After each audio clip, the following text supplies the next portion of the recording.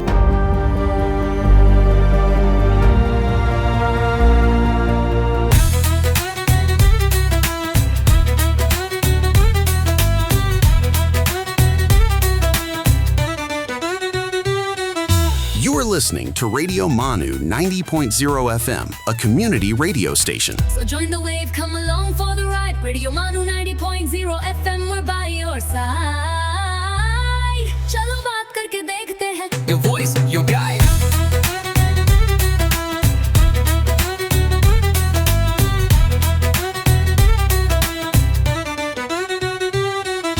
This audio has been generated through AI.